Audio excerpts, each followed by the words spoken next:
If you are preparing for KCT and targeting under 5k, then this video is for you. I am going to explain a realistic plan that works even if you are a below average student, and even if you start late, and even if your schedule is already messed up with boards, exams and labs. So watch till the end. So hey guys, welcome back to my YouTube channel. So guys, ಈ ವಿಡಿಯೋದಲ್ಲಿ ನಾನು complete KCT ಸ್ಟ್ರಾಟಜಿನ explain ಮಾಡ್ತಾ ಇದ್ದೀನಿ. And next ವಿಡಿಯೋದಲ್ಲಿ ನಾನು real ಮಾರ್ಕ್ಸ್ನ example ತೊಗೊಂಡು and step by step ಸ್ಟ್ರಾಟಜೀಸ್ನ ಎಕ್ಸ್ಪ್ಲೈನ್ ಮಾಡ್ತಾ ಇದ್ದೀನಿ. So I hope next video ನಿಮಗೆ ಒಂದು ಕ್ಲಾರಿಟಿ ಕೊಡುತ್ತೆ ಹೇಗೆ 5000 ಅಂಡರ್ ರ್ಯಾಂಕ್ನ ತೊಗೋಬೋದು ಅಂತ. ಸೊ ಅದಕ್ಕೋಸ್ಕರ ನೀವೊಂದು ಸಬ್ಸ್ಕ್ರೈಬ್ ಆಗಿ ಆ್ಯಂಡ್ ಈ ವಿಡಿಯೋಗೆ ಒಂದು ಲೈಕ್ನ ಮಾಡಿ. ಆ್ಯಂಡ್ ನೀವೇನಾದರೂ ಇನ್ನೂ PUC ಲೋ ಫೇಸಲ್ಲಿದ್ದರೆ ಹೇಗೆ ನೀವು 90% ಸ್ಕೋರ್ ಮಾಡ್ಬೋದು ಅನ್ನೋದನ್ನ ಆಲ್ರೆಡಿ ನಾನು ಅಪ್ಲೋಡ್ ಮಾಡಿದ್ದೀನಿ. ಆ ವಿಡಿಯೋನ ಹೋಗಿ ನೋಡ್ಕೊಂಬನ್ನಿ. So guys, let me tell you this first. So ನೀವು ಸ್ವಲ್ಪ ಜನ ಕಮೆಂಟ್ ಹಾಕ್ಬೋದು, ಬ್ರೋ ನಿಮ್ಮದೇ 48,000 ಬಂದಿದೆ, ನೀವು ಹೇಗೆ ನನಗೆ 5,000 ತೋರಿಸ್ತೀರಾ ಅಂತ. ನನ್ನ ಮಿಸ್ಟೇಕ್ಸ್ ತುಂಬಾ ಇತ್ತು KCTಲಿ, ಆ್ಯಂಡ್ ನಾನು KCTನ ಅಷ್ಟೊಂದು ಸೀರಿಯಸ್ಸಾಗಿ ತೊಗೊಂಡಿರಲಿಲ್ಲ. ಸೊ ಅದಕ್ಕೋಸ್ಕರ ನಂದು 48ವರೆಗೂ ರೀಚ್ ಆಯಿತು. ಆ್ಯಂಡ್ ನೀವು ಈ ಮಿಸ್ಟೇಕ್ಸ್ನ ಮಾಡಬಾರ್ದು ಅಂತಲೇ ಈ ವಿಡಿಯೋಸ್ನ ಮಾಡ್ತಾ ಇರೋದು. ಸೊ ಗೈಸ್, ಐ ಹೋಪ್ ನಾನು ಮಾಡ್ತಾ ಇರೋ ವೀಡಿಯೋಸಿಂದ ಅಟ್ಲೀಸ್ಟ್ ಒಂದು 10 to 20 ಸ್ಟೂಡೆಂಟ್ಸ್ಗಾದರೂ ಹೆಲ್ಪ್ ಆಗ್ತಾಯಿದೆ ಅಂತ. ಆ್ಯಂಡ್ ನಿಮಗೇನಾದರೂ ವೀಡಿಯೋಸ್ ಹೆಲ್ಪ್ಫುಲ್ ಆಗಿದ್ದರೆ ಕಮೆಂಟ್ ಮಾಡಿ ಯೂಸ್ಫುಲ್ ಆಗಿದೆ ಅಂತ. So guys, coming back to the main video. ತುಂಬ ಜನ ಏನು ಅಂದ್ಕೊಂಡಿರ್ತಾರೆ ಅಂದರೆ KCT ಬಂದ್ಬಿಟ್ಟು JE ಲೆವೆಲ್ವರೆಗೂ ಇರುತ್ತೆ ಅಂತ. But you all are wrong. KCT ಬಂದ್ಬಿಟ್ಟು ನಿಮ್ಮ NCERT textbook and PUC based ಆಗಿರುತ್ತೆ. And most of the questions KCTಲಿ ಡೈರೆಕ್ಟಾಗಿ ಆರ್ ಇಂಡೈರೆಕ್ಟಾಗಿ NCERTಯಿಂದನೇ ಬರುತ್ತೆ. ಸೊ ಗೈಸ್, ಮೇಯ್ನಾಗಿ KCTಲಿ ನಿಮ್ಮ fast, accuracy, consistency and concepts understand ಆಗಿದೆ ಅನ್ನೋದನ್ನ ಟೆಸ್ಟ್ ಮಾಡುತ್ತೆ. Remember these lines. KCT does not test your intelligence, it will test your consistency. So guys, ನಾನು ಇಲ್ಲೇ ಮಿಸ್ಟೇಕ್ ಮಾಡ್ಕೊಂಡಿದ್ದು. ನಾನು KCT JE ಲೆವೆಲ್ ಎಕ್ಸಾಮ್ ಅಂತಲೇ ಅಂದ್ಕೊಂಡಿದ್ದು. ಆ್ಯಂಡ್ ನನಗೂ ಯಾರೂ ಕ್ಲಿಯರಾಗಿ ಗೈಡ್ ಮಾಡಿರಲಿಲ್ಲ. ಸೊ ನಾನು ಎಕ್ಸಾಮಲ್ಲಿ ಕ್ವಶನ್ ಪೇಪರ್ ನೋಡಿದ್ಮೇಲೆ ಅರ್ಥ ಆಗಿದ್ದೇನು ಅಂದರೆ KCTಗೆ speed, accuracy, consistency, logical thinking and concepts ಕ್ಲಿಯರಾಗಿ ಅರ್ಥ ಆಗಿದ್ರೆ ಸಾಕು, KCTಲಿ ಈಸಿಯಾಗಿ ಸ್ಕೋರ್ ಮಾಡ್ಬೋದು. ಸೊ ಗೈಸ್, ಏನೋ ನೀವೆಲ್ಲ ತುಂಬ ಕನ್ಫ್ಯೂಷನಲ್ಲಿರ್ತೀರಾ. ಬ್ರೋ ಲ್ಯಾಬ್ ಎಕ್ಸಾಮ್ಸ್ ಇದೆ, ಪ್ರಿಪ್ರೇಟ್ರಿ ಇದೆ, ಆ್ಯನ್ಯುವಲ್ ಎಕ್ಸಾಮ್ಸ್ ಇದೆ, ಆ್ಯಂಡ್ ಕೆಲವೊಂದು ಕಾಲೇಜಸಲ್ಲಿ 2-3 ಪ್ರಿಪ್ರೇಟ್ರಿ ಎಕ್ಸಾಮ್ಸ್ ಮಾಡ್ತಾಯಿದ್ದಾರೆ. ಸೊ ಬ್ರೋ ಯಾವ ಕಡೆ ಕಾನ್ಸಂಟ್ರೇಟ್ ಮಾಡಬೇಕು ಅಂತಲೇ ಗೊತ್ತಾಗ್ತಾ ಇಲ್ಲ ಅಂತ. ಸೊ ನಾನು ಈ ವಿಡಿಯೋದಲ್ಲಿ ನಿಮಗೆ ಮಂತ್ ಬೈ ಮಂತ್ ಹೇಗೆ KCTಗೆ ಪ್ರಿಪೇರ್ ಆಗಬೇಕು ಅಂತ ಎಕ್ಸ್ಪ್ಲೈನ್ ಮಾಡ್ತೀನಿ. ಸೊ ಗೈಸ್, ನನಗೆ ಬಂದಿರೋ ಇನ್ಫಾರ್ಮೇಷನ್ ಪ್ರಕಾರ January 2 ನಿಮ್ಮ ಪ್ರಿಪ್ರೇಟರಿ ಸ್ಟಾರ್ಟ್ ಆಗ್ತಾಯಿದೆ. ನನಗೆ ಸ್ಟೂಡೆಂಟ್ಸ್ ಹೇಳಿದ್ದು, if not sorry but January ಅಲ್ಲೇ ಪ್ರಿಪ್ರೇಟ್ರಿ ಇರುತ್ತೆ. ಸೊ ನೀವೇನು ಮಾಡಬೇಕು ಅಂದರೆ ಫಸ್ಟು ಪ್ರಿಪ್ರೇಟ್ರಿನ ಟಾರ್ಗೆಟ್ ಮಾಡಿ. KCT is not your goal now. ನೀವೇನು ಮಾಡಬೇಕು ಅಂದರೆ 70% ಆಫ್ ಯುವರ್ ಎಫರ್ಟ್ಸ್ನ ಬೋರ್ಡ್ಸು ಕೊಡಿ ಆ್ಯಂಡ್ 30% ಆಫ್ ಯುವರ್ ಎಫರ್ಟ್ಸ್ನ KCT ಕೊಡಿ ವಿತ್ ಸೇಮ್ ಟಾಪಿಕ್. ಎಕ್ಸಾಂಪಲ್, ನೀವೇನಾದರೂ ಬೆಳಗ್ಗೆ ಎಲೆಕ್ಟ್ರೋಸ್ಟ್ಯಾಟಿಕ್ ಓದಿದ್ದೀರಾ ಅಂದರೆ ಈವ್ನಿಂಗ್ ಅದರದ್ದೇ KCT MCQಸ್ನ ಸಾಲ್ವ್ ಮಾಡೋಕ್ಕೆ ಟ್ರೈ ಮಾಡಿ. ಆ್ಯಂಡ್ ಪ್ರಿಪ್ರೇಟ್ರಿಗೆ ಚಾಪ್ಟರ್ಸ್ನ ಸ್ಕಿಪ್ ಮಾಡೋದು, ಜಂಪ್ ಮಾಡೋದು ಅದನ್ನೆಲ್ಲ ಮಾಡಿಬಿಡಿ. ಎಂತಕ್ಕಂದರೆ ಪ್ರಿಪ್ರೇಟ್ರಿ ತುಂಬಾ ಇಂಪಾರ್ಟೆಂಟ್ ಆಗುತ್ತೆ ನಿಮ್ಮ ಫೌಂಡೇಶನ್ಗೆ. ಆ್ಯಂಡ್ ಪ್ರಿಪ್ರೇಟ್ರಿ ಬಂದ್ಬಿಟ್ಟು ನೀವು ಎಲ್ಲಿ ರಾಂಗ್ ಇದ್ದೀರಾ ಆ್ಯಂಡ್ ಎಲ್ಲಿ ಕರೆಕ್ಟ್ ಇದ್ದೀರಾ ಅಂತ ಕ್ಲಿಯರಾಗಿ ಒಂದು ಶೀಟ್ ಕೊಡುತ್ತೆ. ಸೊ ಪ್ರಿಪ್ರೇಟ್ರಿನ ಜಾಸ್ತಿ ಇಂಪಾರ್ಟೆನ್ಸ್ ಕೊಡೋಕ್ಕೆ ಟ್ರೈ ಮಾಡಿ. ನೀವು ಪ್ರಿಪ್ರೇಟ್ರಿಲಿ ಚೆನ್ನಾಗಿ ಸ್ಕೋರ್ ಮಾಡ್ತಾಯಿದ್ದೀರಾ ಅಂದರೆ ಆ್ಯನ್ಯುವಲಲ್ಲೂ ಚೆನ್ನಾಗಿ ಸ್ಕೋರ್ ಮಾಡ್ತೀರಾ ಅಂತ. So guys, moving to the February month. I know ನೀವೆಲ್ಲ ತುಂಬ ಸ್ಟ್ರೆಸ್ಫುಲ್ ಆಗಿರ್ತಾರೆ ಫೆಬ್ರವರಿಲಿ. ಬ್ರೋ ಪ್ರಾಕ್ಟಿಕಲ್ಸ್ ಇರುತ್ತೆ, ಲ್ಯಾಬು, ರೆಕಾರ್ಡು, ವೈವಾ, ತುಂಬಾ ಸ್ಟ್ರೆಸ್ಫುಲ್ ಆಗಿರ್ತಾರೆ. ಮೈಂಡ್ಗಂತೂ ಪೀಸ್ ಇರೋಲ್ಲ. ಸೊ ಫೆಬ್ರವರಿಲಿ ಏನು ಮಾಡಬೇಕು ಅಂದರೆ just concentrate on KCT 2 to 3 hours ಸಾಕು. ನೀವು ಫಸ್ಟು ಬೋರ್ಡ್ಸ್ನ ಕ್ಲಿಯರ್ ಮಾಡ್ಕೊಬೇಕು. ಸೊ 2 to 3 ಅವರ್ಸ್ ಸಾಕು KCTಗೆ February ಮಂತಲ್ಲಿ.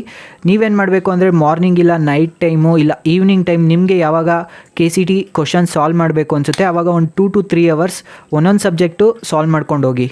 And guys, I know ನೀವೆಲ್ಲರೂ ಚಾಪ್ಟರ್ಸ್ನ ಸ್ಕಿಪ್ ಮಾಡ್ಕೊಂಡೇ ಓದಿರ್ತೀರ ಪ್ರಿಪ್ರೇಟ್ರಿಗೆ ಅಂತ. ನಮಗೆಲ್ಲರಿಗೂ ಗೊತ್ತು, ಇದೇ 5 ಮಾರ್ಕ್ಸ್ ಬರುತ್ತೆ, ಇದೇ ಒಂದು ಸಮ್ ಬರುತ್ತೆ, 3 ಮಾರ್ಕ್ಸ್ಗೂ ಇದೇ ಬರುತ್ತೆ ಅಂತ ಓದಿರ್ತೀವಿ. ಬಟ್ KCTಗೆ ಆಗಾಗಲ್ಲ, ಅವ್ರು ಯಾವುದರಿಂದ ಬೇಕಾದರೂ ಕೊಡ್ಬೋದು. ಸೊ ಫೆಬ್ರವರಿ ಮಂತ್ ಬಂದ್ಬಿಟ್ಟು ನೀವೇನೇನು ಪೆಂಡಿಂಗ್ ಇಟ್ಕೊಂಡಿದ್ದೀರಾ ಎಲ್ಲನೂ ಫಿಕ್ಸ್ ಮಾಡ್ಕೊಳ್ಳಿ. ನನಗೆ ಗೊತ್ತು ನಿಮಗೆ ಬ್ರೋ ಇವಾಗ ಡಿರೈವೇಷನ್ ಓದೋಕ್ಕಾಗಲ್ಲ ಬ್ರೋ ನನಗೆ ಅಂತ ಅನಿಸಿದ್ರೆ ಅಟ್ಲೀಸ್ಟ್ ಆ ಕಾನ್ಸೆಪ್ಟ್ಸ್ ಏನಿದೆ ಅದನ್ನು ಅರ್ಥ ಮಾಡ್ಕೊಳ್ಳಿ. ಆ್ಯಂಡ್ ಅದರಲ್ಲಿರೋ ಫಾರ್ಮುಲಾ ಏನು ಅದನ್ನು ಅಟ್ಲೀಸ್ಟ್ ಅರ್ಥ ಮಾಡ್ಕೊಳ್ಳೋಕ್ಕೆ ಟ್ರೈ ಮಾಡಿ. ಅದು ನಿಮ್ಮ KCTಗೆ ಹೆಲ್ಪ್ ಆಗುತ್ತೆ ಆ್ಯಂಡ್ ನಿಮ್ಮ ಬೋರ್ಡ್ಸ್ MCQಗೂ ಕೂಡ ಅದು ಹೆಲ್ಪ್ ಆಗುತ್ತೆ. ಆ್ಯಂಡ್ ಐ ಸಜೆಸ್ಟ್ KCTಗೆ ಕಮ್ಮಿ ಟೈಮ್ ಆದರೂ ಪರವಾಗಿಲ್ಲ ಫೆಬ್ರವರಿಲಿ. ಬೋರ್ಡ್ಸ್ನ ತುಂಬ ಕಾನ್ಸಂಟ್ರೇಟ್ ಮಾಡಿ, ಬೋರ್ಡ್ಸ್ನ ಫಸ್ಟು ಕ್ಲಿಯರ್ ಮಾಡ್ಕೊಳ್ಳಿ ಫೆಬ್ರವರಿಲಿ. So guys, moving to the March month, ತುಂಬ ಕ್ರೂಷಿಯಲ್ ಮಂತ್. ಆ್ಯಂಡ್ ನೀವು ಬೋರ್ಡ್ಸ್ ಮುಗಿಯೋವರೆಗೂ KCT ಓದಿ ಅಂತ ಸಜೆಸ್ಟ್ ಮಾಡಲ್ಲ ಮಾರ್ಚಲ್ಲಿ. ಆ್ಯಂಡ್ ತುಂಬ ಜನ ಇರ್ತಾರೆ, ಬ್ರೋ ನಾನು ಮಲ್ಟಿ ಟಾಸ್ಕಿಂಗ್ ಮಾಡ್ತೀನಿ, KCTನೂ ಓದ್ತೀನಿ ಬೋರ್ಡ್ಸು ಓದ್ತೀನಿ ಅಂತ ಮಾಡ್ತಾರೆ. Don't do that mistake. ಎಂತಕ್ಕಂದರೆ KCT ಮಾರ್ಕ್ಸು ಬೋರ್ಡ್ಸ್ ಮೇಲೂ ಡಿಪೆಂಡ್ ಆಗೋದ್ರಿಂದ ತುಂಬಾ ವೇರಿ ಆಗುತ್ತೆ. ಸೊ ತುಂಬ ಜನ ಏನು ಅಂದ್ಕೊಂಡಿರ್ತಾರೆ ಅಂದರೆ ನಾನು KCTಲಿ ಮಾರ್ಕ್ಸ್ ತೆಗೆದ್ರೆ ಸಾಕು, ಬೋರ್ಡ್ಸ್ ಎಷ್ಟೊಂದೇನು ವ್ಯಾಲ್ಯೂ ಆಗೋಲ್ಲ ಅಂದ್ಕೊಂಡಿರ್ತಾರೆ. ನಿಮ್ಗೆಲ್ರಿಗೂ ಆಲ್ರೆಡಿ ಗೊತ್ತಿರುತ್ತೆ 50% ತೊಗೋತಾರೆ. ಸೊ ತುಂಬಾ ವೇರಿ ಆಗುತ್ತೆ ಮಾರ್ಕ್ಸು ರ್ಯಾಂಕಿಂಗ್ ಅದರಿಂದ. ಸೊ ನಾನು ನೆಕ್ಸ್ಟ್ ವೀಡಿಯೋದಲ್ಲಿ ಅದನ್ನೇ ಎಕ್ಸ್ಪ್ಲೈನ್ ಮಾಡ್ತೀನಿ, ಹೇಗೆ ನಿಮ್ಮ ಬೋರ್ಡ್ ಮಾರ್ಕ್ಸ್ ತುಂಬಾ ವೇರಿ ಮಾಡುತ್ತೆ ಅಂತ. ಆ್ಯಂಡ್ ನಿಮ್ಮ ಸ್ಟ್ರಾಟಜಿ ಏನಿರಬೇಕು ಅಂದರೆ ಬೋರ್ಡ್ಸಲ್ಲಿ PCMಲ್ಲಿ ಆದಷ್ಟು ಟ್ರೈ ಮಾಡಿ 100/100 ತೊಗೊಳೋಕ್ಕೆ. ಆ್ಯಂಡ್ ಪೇಪರ್ ಪ್ರೆಸೆಂಟೇಷನ್ ಆಗಿರ್ಬೋದು, ಆ್ಯಂಡ್ ಮೇಯ್ನಾಗಿ ಸ್ಟೆಪ್ಸು PUCಲಿ ಒಂದೊಂದು ಸ್ಟೆಪ್ಗೂ ಮಾರ್ಕ್ ಇರೋದ್ರಿಂದ ಸ್ಟೆಪ್ಸ್ನ ಕ್ಲೀನಾಗಿ ಬರೆಯೋಕ್ಕೆ ಟ್ರೈ ಮಾಡಿ. ಆ್ಯಂಡ್ ನಿಮ್ಮ ಬೋರ್ಡ್ಸ್ ಸ್ಟ್ರಾಂಗ್ ಆಯಿತು ಅಂದರೆ KCT ಆಟೋಮೆಟಿಕ್ಕಾಗಿ ಈಸಿ ಆಗುತ್ತೆ. ಸೊ ಗೈಸ್, ನೆಕ್ಸ್ಟು ನಿಮ್ಮ ಬೋರ್ಡ್ ಎಕ್ಸಾಮ್ ಮುಗ್ದಾದ್ಮೇಲೆ ಏನು ಮಾಡಬೇಕು, ಏಪ್ರಿಲ್ KCT ಎಕ್ಸಾಮ್ ಸ್ಟಾರ್ಟ್ ಆಗೋವರೆಗೂ. ನೀವೆಲ್ಲ ಹೇಳ್ತೀರಾ ಬ್ರೋ ಇವಾಗ ತಾನೇ ಬೋರ್ಡ್ಸ್ ಮುಗಿಸಿದ್ದೀನಿ, 1-2 ಡೇಸ್ ಗ್ಯಾಪ್ ತೊಗೊತೀನಿ, ಆಮೇಲೆ KCT ಪ್ರಿಪ್ರೇಷನ್ ಸ್ಟಾರ್ಟ್ ಮಾಡ್ತೀನಿ. Please don't do that mistake. ಎಂತಕ್ಕಂದರೆ ನಾನು ಅಲ್ಲೇ ಮೇಯ್ನ್ ಮಿಸ್ಟೇಕ್ ಮಾಡಿದ್ದು, ಮೇಜರ್ ಮಿಸ್ಟೇಕ್ ಮಾಡಿದ್ದು. ಸೊ ಆ್ಯಂಡ್ ನನ್ನ ಮಾರ್ಕ್ಸ್ನ ಲೂಸ್ ಮಾಡ್ಕೊಂಡಿದ್ದು. ನಾವು 2 ಡೇಸ್ ಗ್ಯಾಪ್ ತೊಗೊಳೋದು, ಅದು KCT ಎಕ್ಸಾಮ್ ಎಂಡಿಂಗ್ವರೆಗೂ ಹೋಗುತ್ತೆ. ಆ್ಯಂಡ್ ಎಂಡಿಂಗ್ ಹಿಂದಿನ ದಿನ ಕೂತ್ಕೊಂಡು ರಿವೈಸ್ ಮಾಡೋಕ್ಕೆ ಸ್ಟಾರ್ಟ್ ಮಾಡ್ತೀವಿ. ಬಟ್ ಆ್ಯಕ್ಚುಲ್ ಟಾಪರ್ಸು, ರ್ಯಾಂಕರ್ಸು ಈ ಏಪ್ರಿಲ್ ಮಂತಲ್ಲೇ ಸ್ಟಾರ್ಟ್ ಆಗೋದು. ತುಂಬ ಜನ ಸ್ಟೂಡೆಂಟ್ಸ್ ಏನು ಮಾಡ್ತಾರೆ ಅಂತ ರೆಸ್ಟ್ ತೊಗೊತಾರೆ ಆ್ಯಂಡ್ ಅವರು ಟೈಮ್ನ ಹಂಗೆ ವೇಸ್ಟ್ ಮಾಡ್ಕೊತಾ ಹೋಗ್ತಾರೆ. So don't do that mistake. ನಿಮ್ಮ ಡೈಲಿ ಮಾರ್ನಿಂಗ್ ರೂಟೀನ್ ಹೇಗಿರಬೇಕು ಅಂದರೆ, ಮಾರ್ನಿಂಗ್ ಮಾಕ್ ಟೆಸ್ಟ್ ಕೊಡೋದು, ಆಫ್ಟರ್ನೂನ್ ನಿಮ್ಮ ತಪ್ಪೆಲ್ಲಿದೆ ಅದನ್ನು ಅನಾಲಿಸಿಸ್ ಮಾಡೋದು, ಆ್ಯಂಡ್ ನೈಟು ರಿವಿಷನ್ಸ್ ಮಾಡೋದು. ನೀವು ಎಷ್ಟು ಮಿಸ್ಟೇಕ್ಸ್ ಮಾಡ್ತಾಯಿದ್ದೀರಾ ಅದನ್ನೆಲ್ಲ ಕರೆಕ್ಟ್ ಮಾಡ್ಕೊತಾ ಹೋಗೋದು KCT ಎಕ್ಸಾಮ್ವರೆಗೂ. ಸೊ ನೀವು ಮೇಯ್ನಾಗಿ ಫೋಕಸ್ ಮಾಡಬೇಕಾಗಿರೋದು 1 ಅವರಲ್ಲಿ ನಾನು ಹೇಗೆ 60 ಕ್ವಶನ್ಸ್ ಸಾಲ್ವ್ ಮಾಡ್ಬೋದು, ಎಷ್ಟು ಆ್ಯಕ್ಯುರೇಸಿ ಆಗಿರ್ಬೋದು, ಎಷ್ಟು ಕಾನ್ಸೆಪ್ಟ್ಸ್ನ ಅರ್ಥ ಮಾಡ್ಕೊಳ್ಬೋದು ಅನ್ನೋದ್ರ ಬಗ್ಗೆ. ಆ್ಯಂಡ್ ನಾನು ಎಲ್ಲೆಲ್ಲಿ ಸಿಲ್ಲಿ ಮಿಸ್ಟೇಕ್ಸ್ ಮಾಡ್ತಾಯಿದ್ದೀನಿ ಆ್ಯಂಡ್ ಅದನ್ನೆಲ್ಲ ಹೇಗೆ ರಿಮೂವ್ ಮಾಡೋದು ಅಂತ. So guys, remember these lines. ತುಂಬ ಸ್ಟೂಡೆಂಟ್ಸು ಏಪ್ರಿಲ್ನ ವೇಸ್ಟ್ ಮಾಡ್ತಾರೆ ಆ್ಯಂಡ್ ತುಂಬ ಸ್ಟೂಡೆಂಟ್ಸು ಏಪ್ರಿಲ್ನ ಯೂಸ್ ಮಾಡಿಕೊಂಡು ಟಾಪ್ ರ್ಯಾಂಕ್ಸ್ನ ತೊಗೊತಾರೆ. So guys, let me give a quick strategy for each subject. ನಿಮ್ಗೇನಾದರೂ ಇನ್ ಡೀಟೇಲ್ ಆಗಬೇಕು ಅಂದರೆ ಕಮೆಂಟ್ ಹಾಕಿ, ಅದನ್ನು ಇನ್ ಡೀಟೇಲಾಗಿ ಎಕ್ಸ್ಪ್ಲೈನ್ ಮಾಡ್ತೀನಿ. So first moving to physics, ನಿಮಗೆ ಕಾನ್ಸೆಪ್ಟ್ಸ್ ಕ್ಲೀನಾಗಿ ಅರ್ಥ ಮಾಡ್ಕೊಳ್ಳಿ. ಆ್ಯಂಡ್ ನೆಕ್ಸ್ಟ್ ಬಂದ್ಬಿಟ್ಟು ಫಾರ್ಮುಲಾಸ್ನ ಕ್ಲೀನಾಗಿ ಅರ್ಥ ಮಾಡ್ಕೊಳ್ಳಿ. ಆ್ಯಂಡ್ ಹೇಗೆ ಸಬ್ಸ್ಟಿಟ್ಯೂಟ್ ಮಾಡಬೇಕು, ಹೇಗೆ ಟ್ವಿಸ್ಟ್ ಮಾಡಿ ಬರಿಬೋದು ಫಾರ್ಮುಲಾಸ್ನ ಅಂತ ಗೊತ್ತಿದ್ರೆ ಸಾಕು. ನೆಕ್ಸ್ಟು ನ್ಯೂಮರಿಕಲ್ ಸಾಲ್ವ್ ಮಾಡ್ಕೊಂಡೋಗಿ PYQsನ ಸಾಲ್ವ್ ಮಾಡಿ. ಆ್ಯಂಡ್ ಸಾರಿ ಗೈಸ್, ಮರ್ತೋಯ್ತು ಎಕ್ಸ್ಪ್ಲೈನ್ ಮಾಡೋದು. ಏಪ್ರಿಲಲ್ಲಿ ಅಟ್ಲೀಸ್ಟ್ 3 ಅವರ್ಸ್ PYQsಗೆ ಅಂತಲೇ ಇಡಿ. PYQsನ ಸಾಲ್ವ್ ಮಾಡೋಕ್ಕೆ ಟ್ರೈ ಮಾಡಿ. ಆದಷ್ಟು PYQsನ ಏಪ್ರಿಲಲ್ಲಿ, ಅದು ತುಂಬಾ ಇನ್ಕ್ರೀಸ್ ಮಾಡುತ್ತೆ ಮಾರ್ಕ್ಸ್ನ. So guys, moving to chemistry. Personally ನನಗೆ ಕೆಮಿಸ್ಟ್ರಿ ಅಂದರೆ ಇಷ್ಟ, mainly organic chemistry and physical chemistry, inorganic chemistry. Physical chemistry ಬಂದ್ಬಿಟ್ಟು ನಿಮಗೆ ಫಾರ್ಮುಲಾಸ್ ಗೊತ್ತಿದ್ರೆ ಸಾಕು ಆ್ಯಂಡ್ ಅದನ್ನು ಹೇಗೆ ಸಬ್ಸ್ಟಿಟ್ಯೂಟ್ ಮಾಡಬೇಕು ಅಂತ ಗೊತ್ತಿದ್ರೆ ಸಾಕು, ಈಸಿಯಾಗಿ ಮಾಡ್ಬೋದು. ಆ್ಯಂಡ್ ಕಾನ್ಸ್ಟೆಂಟ್ ವ್ಯಾಲ್ಯೂಸ್, ಕೆಲವು ಅಲ್ಲೇ ಕೊಟ್ಟಿರ್ತಾರೆ, ಕೆಲವು ಕೊಟ್ಟಿರಲ್ಲ, ಅದನ್ನು ನೋಡ್ಕೊಂಡೋಗಿ. ಆ್ಯಂಡ್ ಮೇಜರ್ ಮಿಸ್ಟೇಕ್ಸ್ ನಾನು ಮಾಡಿರೋದು ಅಲ್ಲೇ, ಸೊ ಅದನ್ನು ನೋಡ್ಕೊಂಡೋಗಿ. ಆ್ಯಂಡ್ ಒಂದು ಟಿಪ್ ಕೊಡೋದೇನು ಅಂತ ಅಂದರೆ, ಗ್ರಾಫ್ಸ್ ಫಿಸಿಕಲ್ ಕೆಮಿಸ್ಟ್ರಿಗಾಗಿರ್ಬೋದು ಆ್ಯಂಡ್ ಫಿಸಿಕ್ಸ್ಗಾಗಿರ್ಬೋದು, ಗ್ರಾಫ್ಸ್ನ ಕ್ಲೀನಾಗಿ ನೋಡ್ಕೊಂಡೋಗಿ.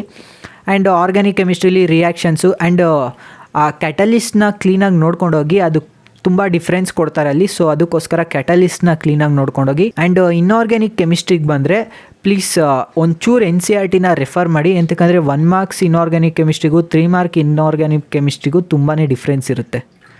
And moving to the maths, ನಾವೆಲ್ಲ ಎಲ್ಲಿ ಸ್ಕಿಪ್ ಮಾಡ್ತೀವಿ, ಇಂಟಿಗ್ರೇಷನ್. ನಾನು ಅಲ್ಲೇ ಸ್ಕಿಪ್ ಮಾಡಿದ್ದು ಆ್ಯಂಡ್ ಮಾರ್ಕ್ಸ್ ಕೂಡ ಅಲ್ಲೇ ಹೋಗಿದ್ದು. ಸೊ ಕ್ಯಾಲ್ಕುಲಸ್ನ ಒಂಚೂರು ನೋಡ್ಕೊಂಡು ಹೋಗೋಕ್ಕೆ ಟ್ರೈ ಮಾಡಿ. ಅಟ್ಲೀಸ್ಟ್ ಫಾರ್ಮುಲಾಸ್ನ ನೋಡ್ಕೊಂಡೋಗಿ ಒಂಚೂರು ನಿಯರ್ ಬೈ ಆನ್ಸರ್ ಬಂದಿದ್ದನ್ನ ಟಿಕ್ ಮಾಡೋಕ್ಕೆ ಟ್ರೈ ಮಾಡಿ.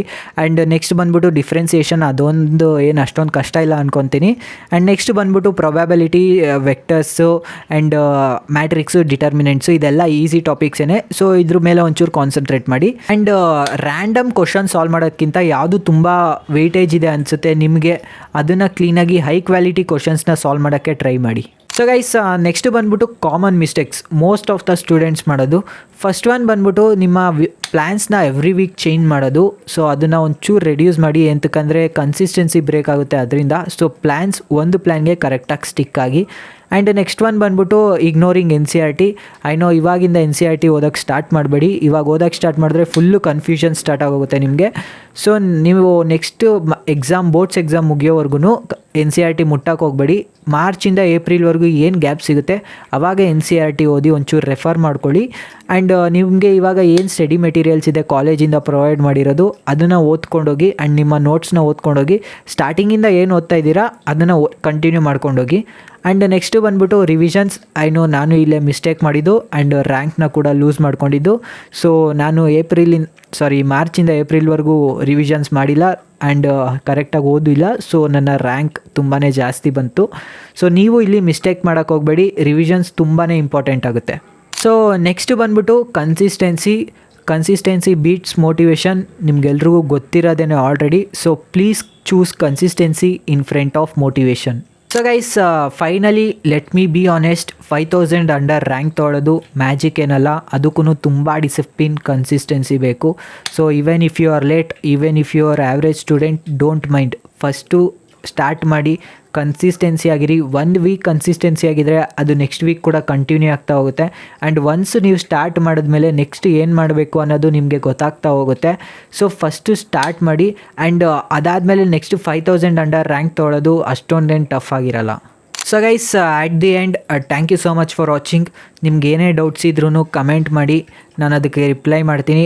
ನಿಮ್ಗೇನಾದರೂ ತುಂಬ ಡೌಟ್ಸ್ ಇದೆ ಅಂದರೆ ಟೆಲಿಗ್ರಾಮಲ್ಲಿ ಡೈರೆಕ್ಟ್ ಮೆಸೇಜ್ ಮಾಡಿ, ನಾನು ಅದಕ್ಕೆ ರಿಪ್ಲೈ ಕೊಡ್ತೀನಿ. ಆ್ಯಂಡ್ ನಿಮ್ಮ ಫ್ರೆಂಡ್ಸ್ ಜೊತೆ ಶೇರ್ ಮಾಡಿ. ಆ್ಯಂಡ್ ನೆಕ್ಸ್ಟ್ ವೀಡಿಯೋಸ್ ಏನಿದೆ ಅದು ತುಂಬಾ ಇಂಪಾರ್ಟೆಂಟ್ ಆಗುತ್ತೆ. ನಿಮಗೆ ಒಂದು ಕ್ಲಾರಿಟಿ ಕೊಡುತ್ತೆ ಎಷ್ಟು ಮಾರ್ಕ್ಸ್ ತೆಗಿಬೇಕು, ನಾನು ಹೇಗೆ ತೆಗಿಬೇಕು ಅನ್ನೋದನ್ನ. ಸೊ ಆ ವಿಡಿಯೋನ ಸ್ಕಿಪ್ ಮಾಡಬೇಡಿ. ಅದಕ್ಕೋಸ್ಕರ ಒಂದು ಸಬ್ಸ್ಕ್ರೈಬ್ ಆಗಬೇಕು. ಆ್ಯಂಡ್ ನೆಕ್ಸ್ಟ್ ಈ ವಿಡಿಯೋಗೊಂದು ಲೈಕ್ನ ಮಾಡಿ. Thank you so much for watching. See you all in the next video. Bye.